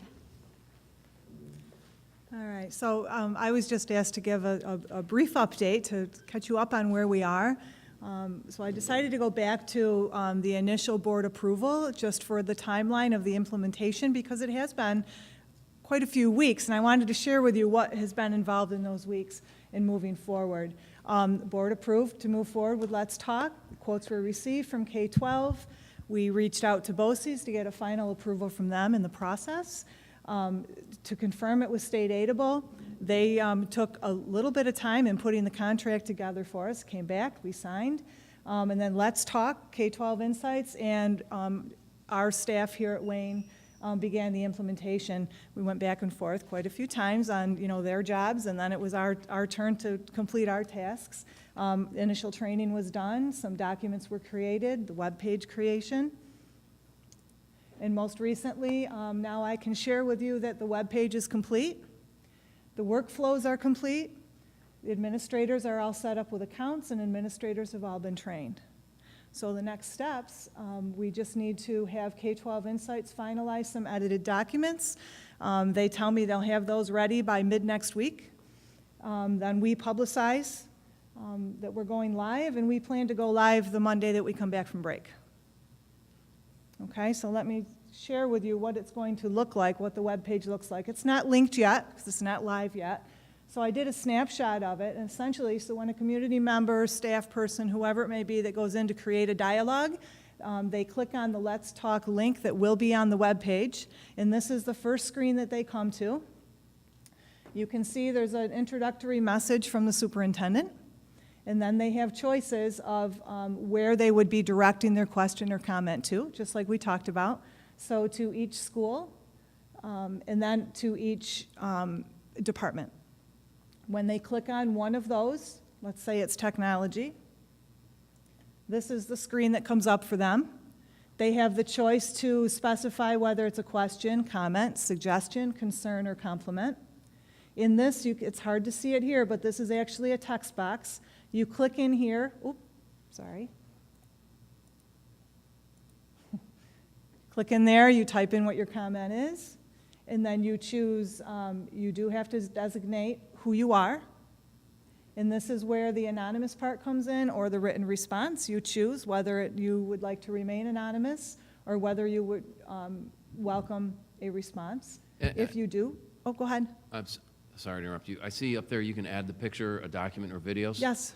Cool. Yep. All right. Yep. And if you do choose no, I welcome a response, then down here you would type in your name, your email address, and your phone number, and you click submit. As soon as you click submit, depending on if you chose anonymous, the message you get is up at the top.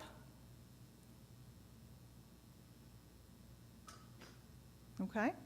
The second, if you choose, I would like a response, then you get the message at the bottom. Thank you for participating.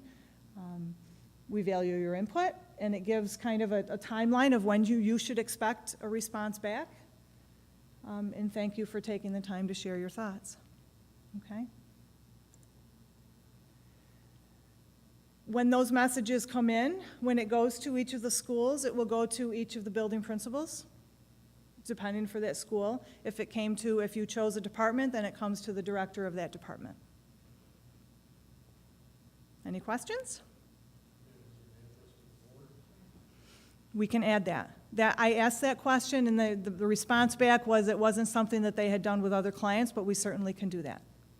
Absolutely. And Barb, this won't replace the ticket system that the technology department has in place, right? So- No, not at all. This is very similar to that. Okay. It operates in the same way, but no. Okay. Yep. Any other questions? Okay, thank you, Barb. You're welcome. That's my part. All right. Thank you, everyone. All right, so next we'll move through the action items on tonight's agenda. First up is our personnel action. We'll begin with, Renee, do you have anything you'd like to? Okay, all right. So I'll need a motion to approve tonight's personnel. Matt, thanks. Second, Tim, thank you. Any discussion on personnel tonight? All in favor? Any opposed? She was still in favor.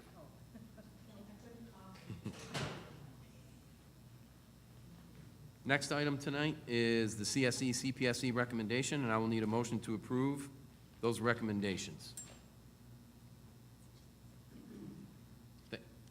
Thank you, Karen. Second, I'll second this. Is there any discussion? All in favor? Any opposed? Good. All right, next item on tonight's agenda is the consent. Renee, do you have anything you'd like to go over with this? So one thing I would just like to review, and it's at your place settings, is the 2014-15 instructional calendar. And just to remind you that this was fully vetted through several different avenues. One was the CSEA staff, so our bus drivers, secretaries, cleaners, custodians, and our teaching assistants and aides had input on it. Our entire administrative team looked at several different drafts as well, and so did our teachers. So a very collaborative process. Our goals when we create the calendar are the same in that we want it to align closely with the BOCES calendars. We have students in those programs, either at Wayne Finger Lakes, Monroe 1 or Monroe 2 BOCES. And we also want to maintain 183 student days and 186 staff days.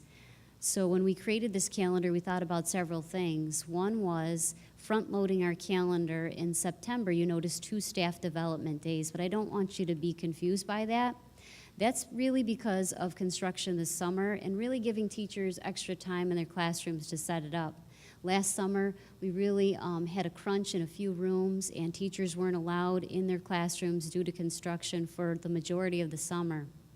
So adding those 2 staff days at the beginning, really only half of one is our opening day procedures, and then it's right back to the buildings for the teachers and the staff to really allow them some time to set up their classrooms.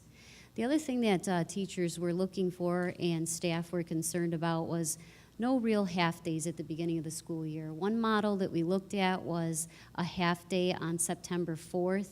And the bus drivers really said that a half day that first week of school would be complicated and difficult for our young students. So we did not go with that model.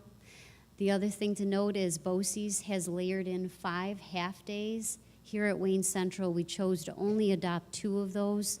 I agree with parents and staff that have said half days are difficult, and we're trying to minimize and really trying to revisit that every year to see if that's a model we want to continue with. In the past, the concerns were if they're on Mondays, students always miss the same Monday class. If they're not on a rotating schedule, or if they're on a Friday, the same thing happens. So what BOCES did to respond to that was they put all of their half days on a different day of the week. So all 5 of the BOCES half-days are on, one is on a Monday, a Tuesday, a Wednesday, a Thursday, and a Friday. So the 2 that we selected are midweek. I understand that that's not the most convenient time. But when BOCES did that, they heard the concerns from the parents, and then they also heard concerns about staff attendance and a dip in staff attendance either on a Monday half-day or a Friday half-day. So those were some of the concerns. Overall, a 2-week break at Christmas is something that people do enjoy, but it's an anomaly. To see it happen once is an anomaly. To see it happen twice is really extremely unusual. Next year, I don't think we'll have that 2-week just because the calendar will fall differently. You'll also notice this calendar has a really early start and a late finish. And that really is just based on when Labor Day falls and when Regents exams fall. And those are really dates that are dictated to us. When you see the underlining, those are the state assessment dates that we need to make accommodations for. The June half-days, the 25th and the 26th, may not remain as half-days. At this point in time, they're half-days in order to give us the total number of student days that we need. But really, after the April break, we should have a really good idea about how many snow days that we've used. And I've said already that if after the April break we have not used all of our snow days, that June 26th will be a full day without students, staff only. So students half days, and the last day for students in June may be the 25th. Again, half-days really allow us the flexibility to get the number of student days in because those half-days are actually counted at the state level as a full day. So that's what we're looking at for a calendar. The other thing I'd like to highlight is the truck bids, and Mr. Atsef has a couple points to be made for that, and then any questions that the board might have. So do you have a mic, Mr. Atsef?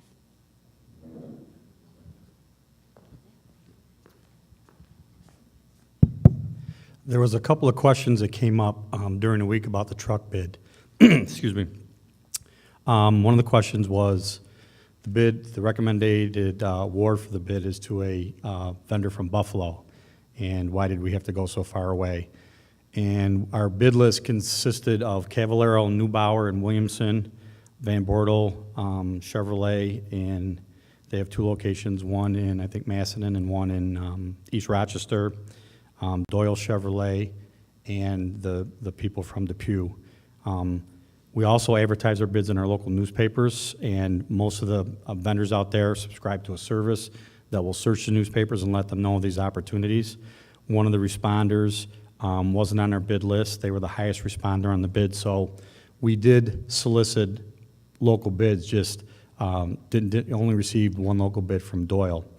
The second question was, the person who had the low bid number, we are not recommending the award to because they didn't meet our bid specifications, and the question was why. We spec'd a 2014 truck, they offered a 2013 vehicle. So it's the lowest responsible bidder meeting the specifications. This is for Mr. Miller's department to replace the one at the high school that I believe is about 20 years old. That was budgeted for in this year's budget. Yes, correct.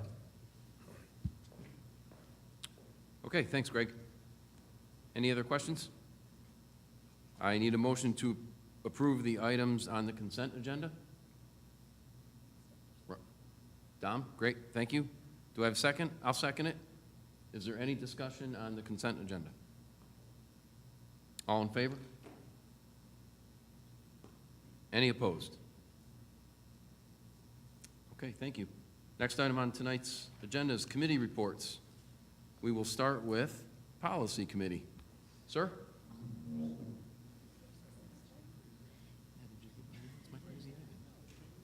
It's crazy. Yep, we just had a meeting on the 3rd of April. A lot of work coming to this board on our next meeting. We've got a lot of policies that are getting written up now, and there's going to be a lot of reading to be done. Our next meeting is on the 15th of May at 4:15, I believe. No, 4:20. Yep, my bad. 4:20. It's going to be a lengthy meeting. We're going to try and tie up all loose ends, and hopefully recess the committee at that time. But we'll see, because there's always things that come up. Tonight, I want to thank the board for approving the second read on the Policy 6131, and you'll enjoy the first read on Policy 1332, which is the district treasurer. And that's all I have for now. Thank you very much. Thanks, Tom. Next would be audit. Okay, we had a meeting scheduled for March 13th, which was canceled due to the weather that day. We tried to reschedule. We ended up with consensus for the week before our already scheduled April meeting, so we just canned it and went with April. An additional meeting for this year has been scheduled for May 15th at 6:30 p.m. the district office conference room to make up for the one that we were missing. We received a report from the Director of Food Service. We received a report on the status of the current OSC audit from Mr. Atzif. The audit is completed. The results and report will be sent to Albany from the Rochester office for approval and then sent to us for review. Additionally, some questions were asked about when the audit was publicized, and what I can tell you is that it was first mentioned at the audit committee at the October 10th meeting, was recorded in the minutes, and added the agendas for November 11th through April 3rd for monthly status reports. The 2012-13 Extra Classroom Fund audit report was accepted and referred to the board for acceptance tonight, and a corrective action plan is to be reviewed at the May 15th meeting. And the next internal audit will be on cash receipts and lunch fund, and the auditor has notified us that they will be on site to begin the week after spring break. Minutes and next agenda will be available online. That's it.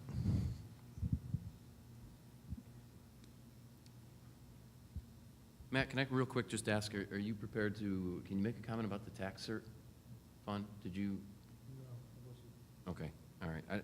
I wanted to, I wasn't sure if you were going to touch on that. I don't think anybody asked me to. No, yeah, I'm coming. Actually, I had intended to ask about it earlier, and I forgot, so I'm kind of shoehorning it in here. And I think just in the interest of time, we may revisit that. It's only 2 weeks before the next meeting, so I neglected to bring that up, and I thought I would try and shoehorn it in on Matt. And you, Oh, you're talking about because it was brought up again tonight? Oh, okay. Are you good? If you're good? Yeah, Okay. the question was why was the tax cert fund brought up for approval tonight? And that was approved in June of last year, or not approved, but brought to the board in June of 2013. But due to whatever error, it never really came back for the second actual approval. So it's a formality. The board's on board with it, and it is now approved tonight. Thanks, and I appreciate that. I didn't give you a heads up on that. So, communication. Oh, I'm sorry. I just wanted to clarify, and on top of that, that the money for that reserve went into something and it's there. It's not that the money was missing all along, that some people had that perception. So the money was there, it's in the account. This is a formality in terms of approving it. That's correct. Okay, thank you.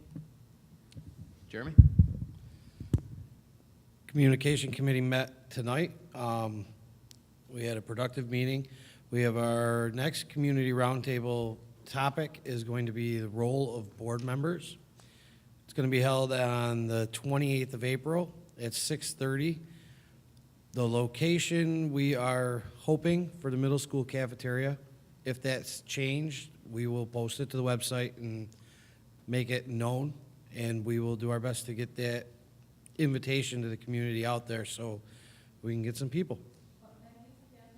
We're hoping for the middle school cafeteria. We're going to try and do this one as a stationed roundtable, so a board member would take a topic and the community members could either move to the board members or board members could move around to the community members, and we could cover different areas of what we actually do and are allowed to do and are not allowed to do.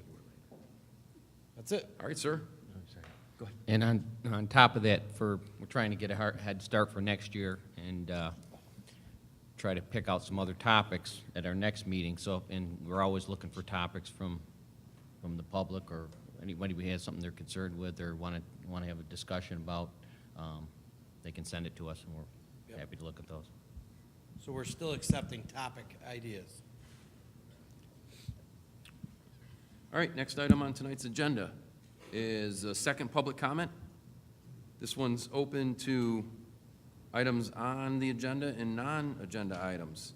And I haven't seen many people join us late, so I think everyone knows from earlier what I said. 3 minutes, total of 15 minutes. Please refrain from using names, and we're open.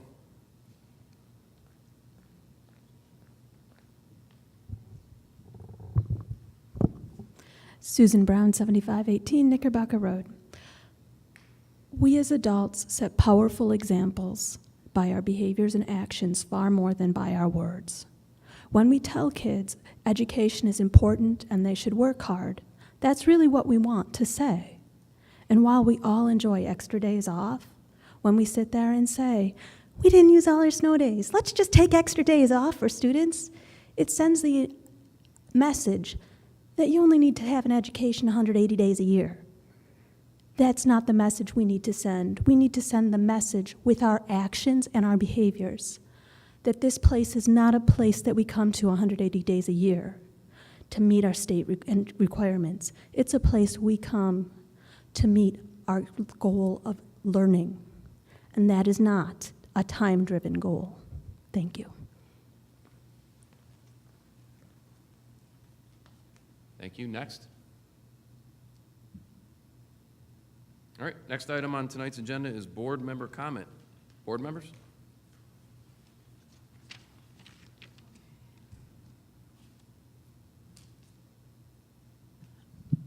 I know there was a lot of concern from the public regarding our budget. And some people said it was a big increase. Some people said it was a little increase. We're a new board. This is a lot of us, we're pretty new here. We've changed a lot of things. We've asked a lot more questions. We had a budget workshop. We had a lot more input into it. It isn't perfect. I don't think there's a budget that is. You're working with dollars that change all the time. What I hope, and some of us have kind of talked about, that perhaps in our upcoming budget for 15-16, that we would start the process earlier, that more of the board members, maybe more community members, would have some input, and we'll just try to have just a little bit more open dialogue with everyone. We tried very hard, and I know Greg tried, we've all looked at it. Phil asked a lot of questions, the same questions we've been asking for a couple of months. The money, where is it? Why is it? Why did it go up? Some of it we just can't do any better than what we've done. We'll just watch it, see what happens. We're trying to be a little more forthcoming with you. Be patient with us. We're getting there. We're getting there. We want everybody to go to the booth and feel like we've done the best job we can. Thank you.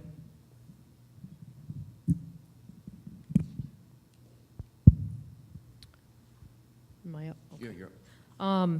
We got another excellent report here. We got the Wayne Central School District was nationally recognized for the school's music education efforts. It's the National Association of Music Merchants Foundation recognizes Wayne Central for its outstanding commitment to music education with a Best Communities for Music Education designation. Wayne Central joins 376 districts across the country to receive the prestigious distinction this year. In its 15th year, Best Communities for Music Education affirms school districts that have demonstrated exceptional efforts towards maintaining music education as part of the school's core curriculum. The BCME requires districts to answer detailed survey questions about funding, graduation requirements, music class participation, instruction time, facility, support for the music program, and community music making programs. Responses were verified with school officials and through a statistics research firm there. So we got a little plaque here that It says, "To the outstanding support of music education, enriching the lives of children, and advancing student achievement." So there's a little plaque there. I don't know where that goes, but it will go somewhere. Thank you. Anyone else? Okay, next item is board president comments. I do not have any.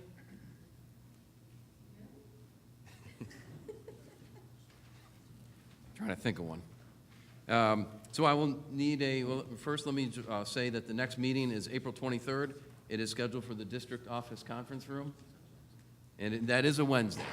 So I'll make sure that everyone heard that. It's a Wednesday, and it is again at 7 o'clock. All right, I need a motion to adjourn. Deb, do I have a second? Dom, any discussion?